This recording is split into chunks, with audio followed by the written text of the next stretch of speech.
Salam alaikum wa rahmatullah, j'espère que vous allez bien. De nos jours, la plupart des gens connaissent les miracles liés au prophète Jésus alayhi salam ou bien de Moïse, mais certains des miracles du prophète Mohammed alayhi salatu wa salam restent selon moi peu connus du commun des mortels. Mon Dieu, les termes que j'utilise. C'est pour ça que on va voir ensemble aujourd'hui 5 miracles du dernier prophète pour l'humanité, c'est-à-dire le prophète Mohammed, et on va en parler tout de suite après la petite intro.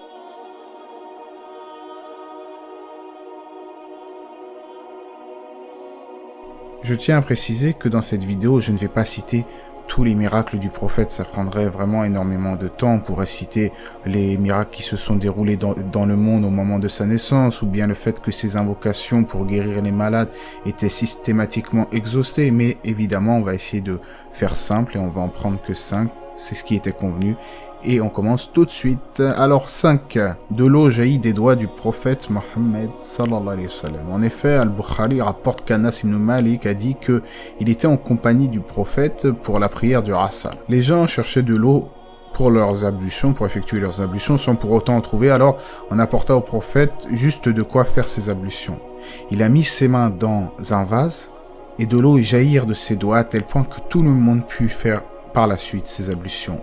Et le moins que l'on puisse dire, c'est que ils étaient très nombreux. Certaines versions parlent de 70, 80, voire 300 selon certaines versions des hadiths.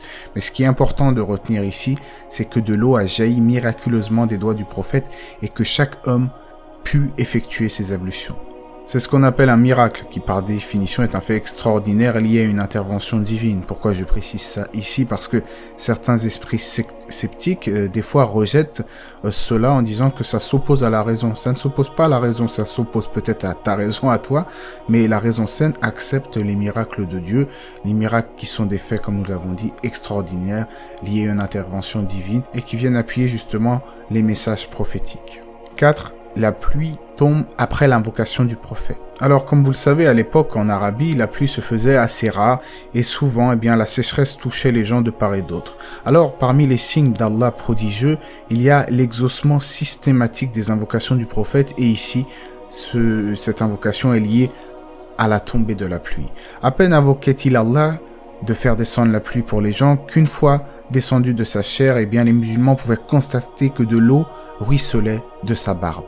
Pendant un khutbah de Jumu'ah, un vendredi, un homme interrompit le prophète qui lui disait en ce sens que les routes, elles n'étaient plus fréquentées, que le bétail a péri par rapport à la sécheresse. Suite à quoi le prophète va lever les mains au ciel, va invoquer son Seigneur de faire descendre la pluie, et il est rapporté selon Anas que à ce moment-là, il n'y avait aucune trace de nuages dans le ciel, mais soudain la pluie se manifesta à tel point qu'ils ne virent pas le soleil pendant 6 jours. Le vendredi d'après, le vendredi suivant, un homme entra une nouvelle fois dans la mosquée. Anas ensuite dira qu'il ne sait pas s'il s'agissait du même homme que la semaine dernière, mais bon, ça ce n'est pas forcément important. Donc un homme va encore rentrer dans la mosquée du prophète, et cette fois-ci, il va dire « Nos biens ont péri et les routes ont été coupées. Invoque Allah de faire retenir la pluie. » Le messager d'Allah va encore une fois lever les mains en disant cette fois-ci de faire tomber la pluie aux alentours, vers les dunes, les montagnes, les plateaux et là où poussent les arbres. Ainsi, la pluie va s'arrêter de tomber sur les gens et les gens vont pouvoir sortir de la mosquée sous un soleil étincelant, sous un soleil luisant. Donc, tel était les miracles du prophète qui, quand il invoquait son Seigneur, par sa miséricorde, son Seigneur exauçait ses invocations. Ici, nous l'avons vu très clairement avec la demande de la pluie. 3. La scission de la lune. Alors c'est un miracle qu'on a abordé souvent sur ma chaîne, mais peut-être qu'il y a des nouveaux venus sur la chaîne, donc on va en parler brièvement. C'est un des miracles les plus prodigieux à mon sens, c'est le miracle de la scission de la lune en 2 parties.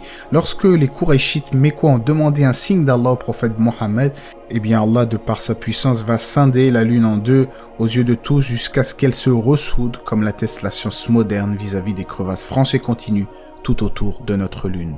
Lune qui montre d'ailleurs un colmatage qui défie toutes les lois de la physique, un colmatage étonnant que l'on peut voir sur les photographies actuelles.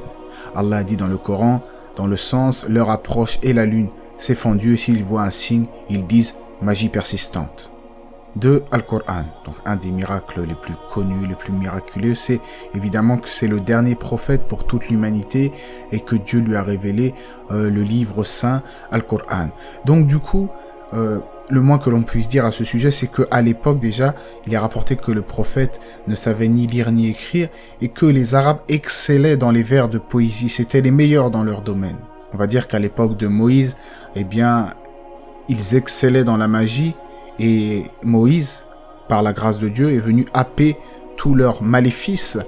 À l'époque de Jésus, c'était la médecine. Les gens excellaient dans la médecine et Dieu leur a montré que ces prodiges étaient beaucoup plus puissants que leur niveau actuel dans la médecine, dans le sens où Jésus pouvait carrément faire ressusciter les morts, bien sûr, par l'intervention divine.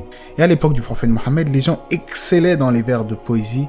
Il est venu avec un Coran inimitable. Il leur a lancé d'ailleurs un défi. Allah leur a lancé un défi de ne reproduire ne serait-ce qu'un verset, ne serait-ce qu'une sourate.